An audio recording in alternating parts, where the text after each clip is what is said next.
India England அணிகளுக்கு இடையே இரண்டாவது டெஸ்ட் போட்டி நடைபெற்று வரும் ஆந்திர மாநிலம் விசாகப்பட்டினம் மைதானத்தின் ஆடுகளம் பேட்டிங் செய்வதற்கு சாதகமாக இருக்கிறது. இந்த ஆடுகளத்தில் ஜெய்ஸ்வால் தவிர மற்ற இந்திய பேட்ஸ்மேன்கள் பொறுப்பான முறையில் விளையாடாத காரணத்தினால் இந்திய அணி 396 ரன்கள் மட்டுமே எடுக்க முடிந்தது. இதில் ஜெய்ஸ்வால் மட்டுமே 209 ரன்கள் எடுத்திருந்தார் என்பது குறிப்பிடத்தக்கது. இந்த நிலையில் தனது முதல் இன்னிங்ஸை விளையாடிய இங்கிலாந்து 114 ரன்களுக்கு ஒரு விக்கெட் மட்டுமே இழந்திருந்தது. வலிமையான இந்த இடத்தில் இருந்து இங்கிலாந்து அணியை 253 ரன்களுக்கு இந்திய அணி கட்டுப்படுத்தியது. இதற்கு மிக முக்கிய காரணமாக இந்திய அணியின் வேகப்பந்து வீச்சாளர் ஜஸ்பிரித் பும்ரா இருந்தார். 15.5 ஓவர்களில் 45 ரன்கள் மட்டுமே விட்டு கொடுத்து 6 விக்கெட் கைப்பற்றி இங்கிலாந்து அணியை ஒட்டுமொத்தமாக சரித்தார். இதன் காரணமாக இந்திய அணி திரும்ப போட்டிக்குள் வந்திருக்கிறது. பும்ரா பந்து வீச்சு குறித்து இங்கிலாந்து அணியின் முன்னாள் வேக பந்து வீச்சாளர் ஸ்டூவர்ட் பிராட் கூறும் பொழுது, ஜோ ரூட் போன்ற ஒரு திறமையான நல்ல பேட்ஸ்மேன் ஒரு பந்து வீச்சாளருக்கு எதிராக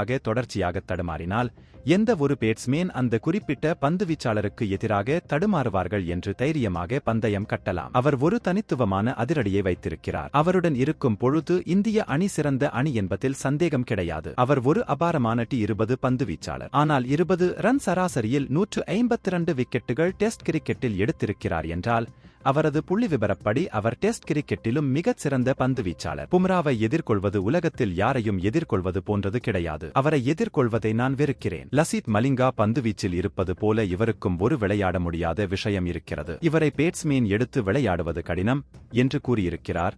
நன்றி, வணக்கம்.